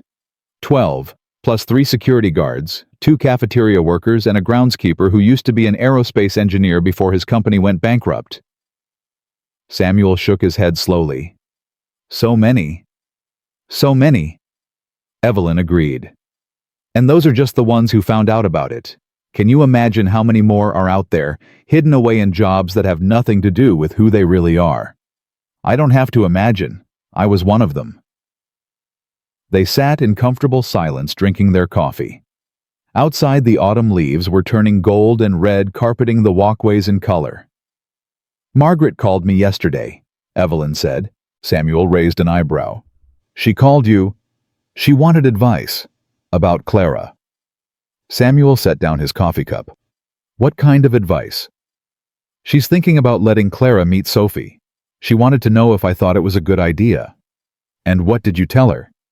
Evelyn smiled. "I told her to ask her father. He seems to have figured out this whole forgiveness thing better than the rest of us." Samuel laughed a real laugh, warm and full. He did that more often now, laughing, smiling, allowing himself to feel joy without waiting for it to be taken away. "How is Clara?" Evelyn asked. "Better. The surgery was successful and she's doing physical therapy 3 times a week. Her new apartment has a view of the river. She says she likes watching the boats." "That's good." "It is." Samuel paused. "She asked about you." "Me? Why would she ask about me?" "Because Margaret told her we've been spending time together. Clara wanted to know if you were good enough for me." Evelyn nearly choked on her coffee. "She said that the woman who walked out on you is vetting your romantic prospects." "That's what I said. Margaret thought it was hilarious." "And what did Clara decide? Am I good enough?" Samuel looked at her for a long moment. "She said anyone who could admit they were wrong and actually change because of it was worth keeping around." Evelyn was quiet. When she spoke again, her voice was softer. "I haven't talked to my father in 20 years. I know. After everything that happened, the drinking, the anger, the way he just gave up, I couldn't forgive him. I told myself I was protecting myself by cutting him off. But really, I was just punishing him for not being strong enough. Have you thought about reaching out?" "Every day since I met you." She set down her coffee cup and looked at him directly. "You showed me something, Samuel, when you forgave Clara, when you forgave Ashford, when you forgave me." She shook her head.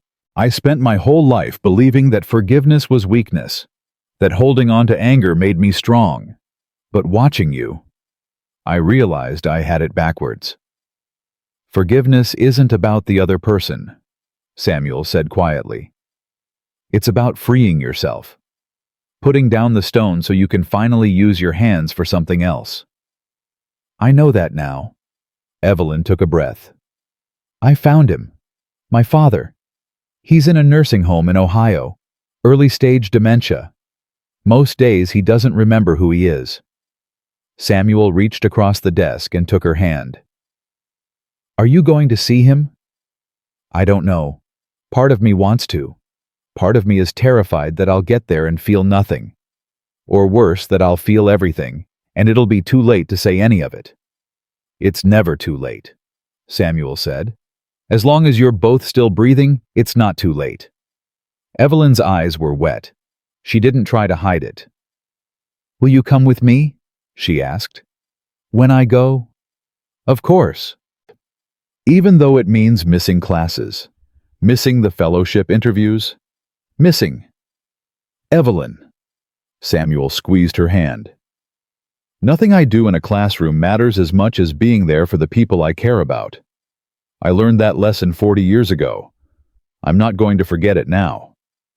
They sat together for a long time, hands intertwined, watching the autumn light fade outside the window. The following month, the first class of Hartwell Fellows was announced. The ceremony took place in Whitmore's Great Hall, The same room where just a year ago, Samuel had been publicly humiliated by the woman who now stood beside him on the stage. The irony wasn't lost on either of them. "Ladies and gentlemen," Evelyn said into the microphone, her voice carrying across the packed auditorium. "It is my profound honor to announce the inaugural recipients of the Hartwell Fellowship for Overlooked Excellence." She'd insisted on naming it after her father. Samuel had been right. It was time to start talking about him. Time to stop pretending that her drive for success hadn't come from somewhere, hadn't been shaped by pain she'd spent decades trying to outrun. "These 12 individuals," Evelyn continued, "represent the very best of what our fellowship aims to recognize. Not the candidates with the most prestigious pedigrees or the most impressive connections, but the ones with the most extraordinary potential that until now has been hidden in plain sight." The fellows sat in the front row, dressed in clothes that ranged from second-hand suits to borrowed dresses. There was Michael Chen, the former janitor, who had taught himself quantum mechanics from library books.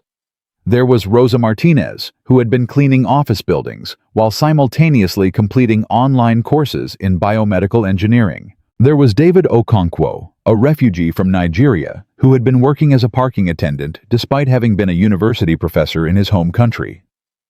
And there was James Hartwell, Evelyn's father. Not in person, he was too ill to travel, and his dementia made public events impossible. But his photograph was displayed on the screen behind the stage alongside a brief biography that Evelyn had written herself. "My father was brilliant," she said, her voice catching slightly. "Not in the way that wins awards or earns recognition. He was brilliant in the way that matters most. He could see how things worked, how they fit together, how to make them better. He was an engineer who understood machines the way some people understand music. Intuitively. Beautifully." She paused to collect herself. "When he lost his job, he lost more than his income. He lost his identity, his purpose, his belief that he had something valuable to offer the world. And because our society had no mechanism to recognize his worth outside of his employment status, he fell through the cracks. He gave up on himself because we gave up on him." The auditorium was completely silent. "This fellowship exists because I refuse to let that happen to anyone else. Because Samuel Briggs showed me that genius doesn't care about resumes. Because I've learned the hard way that the person you overlook today might be the person who changes everything tomorrow." She turned to look at Samuel, who was standing quietly at the edge of the stage. "And because the man who taught me all of this was someone I once treated as invisible. Someone I dismissed as unworthy of my attention. Someone who responded to my cruelty with patience, my arrogance with humility, and my eventual apology with grace." Samuel felt his cheeks warm. He hadn't expected this. "Dr. Briggs," Evelyn said, "would you like to address the fellows?" He hadn't prepared remarks, hadn't known she would call on him, but he walked to the microphone anyway, because some things don't need to be planned. "I'm not going to stand up here and tell you that hard work always pays off," he said, looking out at the faces in the front row. "I'm not going to promise that if you just believe in yourself, everything will work out. That would be a lie, and you've been lied to enough." The fellows were watching him intently. "The truth is, the system is broken. It's designed to recognize certain kinds of success and ignore everything else. It rewards credentials over capability. It promotes connections over competence. It asks you to prove your worth in ways that have nothing to do with your actual value as a human being." He paused. "I could have died invisible. I almost did. For 40 years I was the man who mopped floors, and nobody thought to ask if I might be anything else. I don't say that to complain, I say it because it's the truth, and the truth is the foundation of everything." He looked at each fellow in turn. "You are here because someone finally looked, someone finally asked, someone finally recognized that the uniform you wear doesn't determine the mind you possess. But I want you to understand something important. You were always worthy. Before this fellowship. Before anyone noticed. Before a single person validated your existence. You were always already enough. Rosa Martinez was crying. So was David Okonkwo. Michael Chen was gripping the armrests of his chair so hard his knuckles had turned white. Use this opportunity, Samuel continued. Use the resources, the connections, the doors that are finally opening. But never forget who you were before you walked through them. Never forget the people still waiting on the other side. And when you make it, when you achieve whatever it is you're meant to achieve, reach back. Reach back and pull someone else through. He stepped away from the microphone. The applause that followed was unlike anything he had ever experienced. It wasn't the polite clapping of an academic audience. It was raw, emotional, almost desperate, the sound of people who had spent their entire lives feeling unseen, finally recognizing themselves in his words. Evelyn found him afterward in the quiet hallway behind the stage. "That was beautiful," she said. "It was true. There's a difference.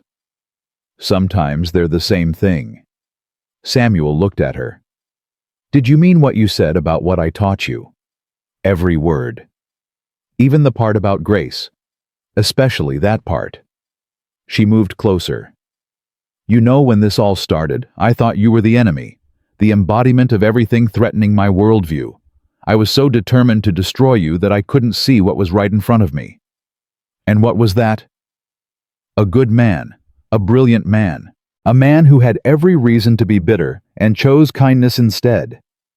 She reached up and touched his face.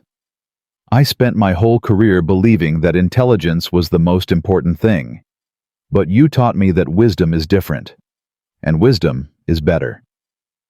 Samuel took her hand and held it against his cheek. "I'm not wise," he said. "I just got tired of being angry." "That's the same thing."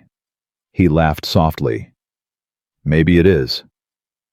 They stood together in the quiet hallway, the muffled sound of celebration filtering through the walls. "I went to see him," Evelyn said suddenly. "My father. Last week when you thought I was at a conference." Samuel's breath caught. "You did?" "I sat with him for 3 hours. He didn't recognize me for most of it. Called me by my mother's name twice. But then right at the end, he looked at me with these clear eyes, clearer than I'd seen them in years, and he said, 'I always knew you'd do something important, Evie.'" She was crying now. He was proud of me, even after everything. Even after I abandoned him, he was proud. Samuel pulled her close. She buried her face in his chest, and he held her while she wept for the years, lost for the forgiveness found for the father she was finally allowing herself to love again. "Thank you," she whispered. "For what?" "For showing me that it's not too late. For anything." The holiday season arrived with snow, and the kind of cold that made Samuel grateful for his warm office and his warmer company. Margaret came to visit with her husband Daniel and 5-year-old Sophie, who had become fascinated with her grandfather's sudden fame and insisted on telling everyone at kindergarten that her grandpa was the smartest janitor in the whole world. "She won't stop talking about it," Margaret said, watching Sophie attempt to write equations on Samuel's office whiteboard. "Her teacher asked me if it was true that you won the Fields Medal, and when I said yes, she started crying. Crying. Happy crying. Turns out her brother works as a mechanic and has always dreamed of going to engineering school. She said your story gave him the courage to finally apply." Samuel watched his granddaughter draw what appeared to be a combination of numbers and unicorns. "Is that true, Sophie?" he called out. "Are you going to be a mathematician like Grandpa?" Sophie turned around with an expression of pure 5-year-old indignation. "No, Grandpa. I'm going to be a princess who does math. It's different." "My mistake." "You're forgiven." Margaret laughed. "She's got your stubbornness." "And your mother's eyes," Samuel replied. "Speaking of which, have you decided about letting Clara meet her?" Margaret's smile faded slightly. "I've been thinking about it," she said. "A lot, actually. And I keep coming back to something you told me when I was a kid." "What's that?" "That the best revenge is a life well lived." Margaret paused. I used to think that meant proving to the people who hurt you that they were wrong about you, but now I think it means something different. I think it means not letting the hurt control your choices, not giving it that much power." Samuel nodded slowly. "Mom hurt us. She left when we needed her most. For a long time I wanted her to suffer for that. I wanted her to feel the same kind of pain she caused."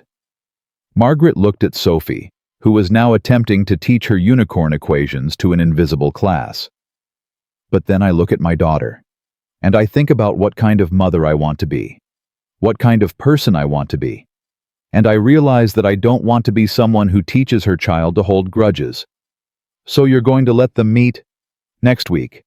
Clara's coming to Boston for a checkup, and I invited her to have dinner with us afterward." Margaret turned to her father. "I'm terrified." "That's okay. What if Sophie likes her? What if she starts asking why Grandma Clara was never around? What if it's the beginning of something good?" Samuel interrupted gently. "What if forgiveness actually works?" Margaret was quiet for a moment. Then she said, "When did you get so wise?" "I'm not wise. I just got tired of being angry." "That's what Evelyn said you'd say." Samuel smiled. "Smart woman." "She is." Margaret gave him a knowing look. "So, when are you going to marry her?" "Margaret?" "What I'm just asking. You've been dancing around each other for months. Everyone can see it. We're taking things slowly." "Dad, you're 61 years old. How much slower can you take it?" Sophie chose that moment to announce that she had finished her masterpiece and needed everyone to see it immediately. The conversation shifted, but Samuel found himself thinking about Margaret's question long after she and her family had left. "When are you going to marry her?" He hadn't thought about marriage in decades. After Clara left, he'd assumed that chapter of his life was closed. He'd had a family. He'd had love. It hadn't worked out. Those things happened. But now... His phone buzzed. A text from Evelyn. "Dinner tonight. I found a restaurant that serves pie for dessert. Real pie. Not that fancy deconstructed nonsense." Samuel smiled. "I'll pick you up at 7. It's a date." He looked at the message for a long moment. Then he typed, "Yes, it is." Spring came early that year. The ice on the Charles River melted in March, and by April the cherry blossoms were blooming along the walkways of MIT. Samuel had settled into a routine that still surprised him with its ordinariness: office hours, lectures, faculty meetings, dinners with Evelyn, Sunday brunches with Margaret and her family. Clara had been accepted into the fold slowly and cautiously. Her first meeting with Sophie had been awkward and tearful, but by the third visit they were reading books together and planning a trip to the zoo. Margaret still struggled, sometimes still had moments where the old anger surfaced, but she was learning to let it pass. Learning that forgiveness was a process, not a destination. Robert Ashford died in January, quietly, in a hospice in New Jersey.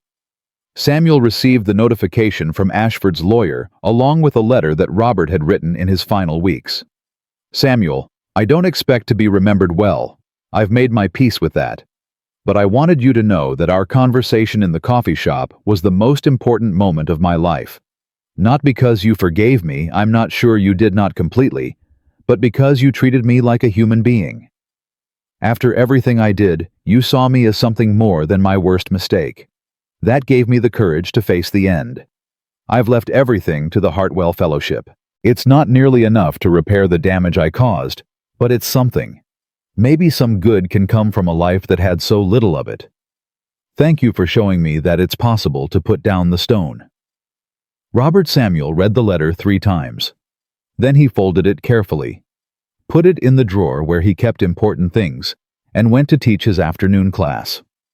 The students were working on a problem set when one of them raised her hand. "Professor Briggs, can I ask you something that's not about the assignment?" "Of course." "How did you keep going, all those years when no one knew who you really were? How did you not just give up?" The other students looked up, interested. This wasn't the first time someone had asked him a version of this question. Samuel leaned against his desk and thought about how to answer. "I'm not going to pretend it was easy," he said. "There were nights when I wanted to quit, when I looked at my life and couldn't see any future in it, when I wondered if I'd made a terrible mistake by giving up my career." "But you didn't quit." "No, I didn't." He paused. "Do you know why?" The student shook her head. "Because every morning I had a reason to get up. At first it was my daughter. She needed me, and that was enough to keep me going even when nothing else was. Later it was the mathematics itself. The problems I was solving in my notebooks alone without any hope of recognition. I did that work because I loved it. Because the equations were beautiful. Because the pursuit of truth was its own reward." He looked around the room. "Most of you are here because you want good grades, good careers, good lives. And there's nothing wrong with that. But I want you to find something else, something that you would do even if no one was watching, even if no one cared, even if you were the only person in the world who knew it mattered. Because that's what will sustain you when everything else falls apart. Not the awards, not the recognition, not the approval of people who don't really know you, just the work itself, the love of the work." The room was silent. "Anyway," Samuel said, turning back to the whiteboard, "let's talk about differential equations." After class, the student who had asked the question lingered. "Professor Briggs, I just wanted to say, I'm a first-generation college student. My dad works in construction, and my mom cleans houses. They don't understand what I'm doing here. Sometimes I feel like I don't belong." Samuel looked at her carefully. "What's your name?" "Jennifer. Jennifer Okonkwo." "Any relation to David Okonkwo, the Hartwell Fellow?" Jennifer's eyes widened. "He's my uncle. He's the reason I applied to MIT." Samuel smiled. "Jennifer, let me tell you something. Belonging isn't something you earn. It's not a prize that gets handed out to people who prove they deserve it. Belonging is a choice you make. Every day you choose to be here. You choose to do the work. You choose to keep going even when it's hard." He put a hand on her shoulder. "You belong here because you decided you belong here. Don't let anyone, including yourself, tell you otherwise." Jennifer nodded, blinking back tears. "Thank you, Professor. Thank your uncle, and thank your parents. They're the ones who gave you the strength to be here." She left, and Samuel gathered his things, thinking about the strange paths that led people to each other. David Okonkwo had been a parking attendant. Now he was a researcher at Stanford, and his niece was studying mathematics at MIT. The ripples kept spreading. That evening, Samuel and Evelyn walked along the river, watching the sunset paint the water gold and red. "I've been thinking," Evelyn said. "About what? About us. About what comes next." Samuel's heart beat a little faster. "And what have you concluded?" Evelyn stopped walking and turned to face him. "I've concluded that I'm 60 years old, and I've spent most of my life believing that success was the only thing that mattered. I've concluded that I was wrong, and that it took meeting you to understand just how wrong I was." She took a breath. "And I've concluded that if I don't tell you how I feel right now, I'm going to regret it for however many years I have left. Evelyn, I love you, Samuel Briggs. I love your kindness and your wisdom and your terrible jokes about differential equations. I love that you forgave me when I didn't deserve it. I love that you showed me how to forgive myself." Samuel felt something expanding in his chest, something warm and bright and terrifying. "I love you too," he said. "I think I have for a while now."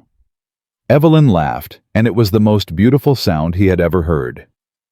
"Well," she said, "it's about time you said so."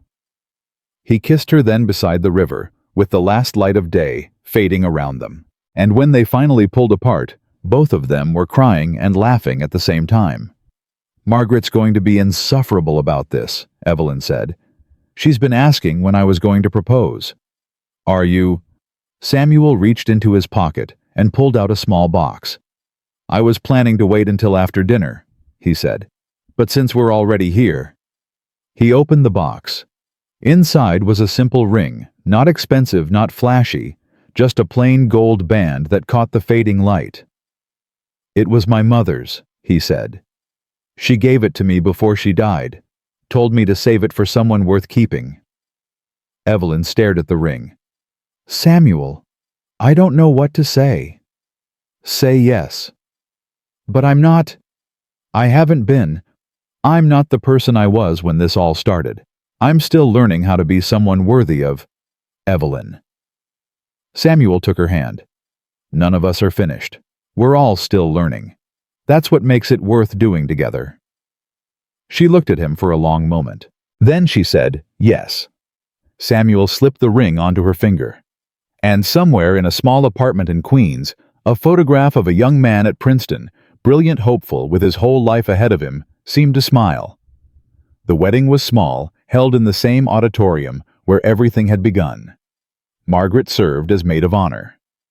Dr. Harrison walked Evelyn down the aisle. Sophie was the flower girl scattering petals with the enthusiasm of someone who believed that more was always better. Clara was there, sitting quietly in the back, watching her ex-husband marry the woman who had once tried to destroy him. When Margaret caught her eye, Clara smiled a real smile, full of something that looked like peace. The Hartwell Fellows sat in the front row. Michael Chen, now finishing his PhD in quantum computing. Rosa Martinez, whose research on biomedical implants had just been published in Nature.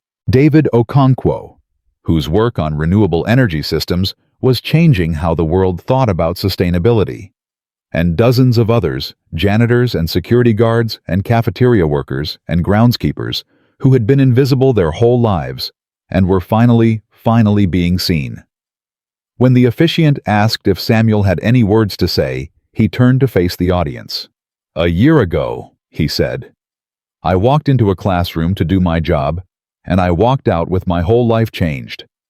I thought that day was the worst thing that had ever happened to me. I was wrong. It was the beginning of everything." He looked at Evelyn. "I've learned that the things that hurt us the most are sometimes the things that heal us. I've learned that forgiveness is not weakness. It's the strongest thing a person can do. I've learned that it's never too late to become who you were meant to be." He took Evelyn's hands. "And I've learned that love doesn't come with credentials. It doesn't care about your resume or your job title or the degrees on your wall. It comes for janitors and professors alike. It finds you wherever you are and offers you something better." He smiled at her. "Thank you for finding me." Evelyn was crying. So was Margaret. So apparently was Dr. Harrison, though he would deny it vigorously later. "I now pronounce you husband and wife," the officiant said. "You may kiss the bride." The applause that followed was loud and joyful, and full of something that felt like hope. Afterward, at the reception, Sophie tugged on Samuel's sleeve. "Grandpa." "Yes, sweetheart. Are you happy now?" Samuel looked around the room. At Margaret, dancing with Daniel. At Clara, talking quietly with Evelyn's father, who was having a good day. At the fellows laughing and telling stories about the impossible paths that had brought them here. At Evelyn, radiant in her simple white dress, catching his eye across the room and smiling. "Yes, Sophie," he said. "I'm happy now." "Good," she said seriously. "Because you're the smartest janitor in the whole world, and you deserve to be happy." Samuel laughed and lifted her into his arms. "You know what, princess?" "What?" "I think you might be right." He carried her onto the dance floor, where Evelyn was waiting, and the three of them danced together as the music played, and the night deepened, and the stars came out over the city. And Samuel Briggs, who had spent 40 years invisible, who had been robbed and abandoned and overlooked and dismissed, who had mopped floors and cleaned toilets, and raised a daughter alone, and never stopped believing that the truth was worth pursuing. Samuel Briggs finally understood what it meant to be seen. Not by cameras or reporters or academic committees, by the people who loved him. That was the only recognition that had ever truly mattered. That was the equation he had spent his whole life trying to solve. And now at last the proof was complete.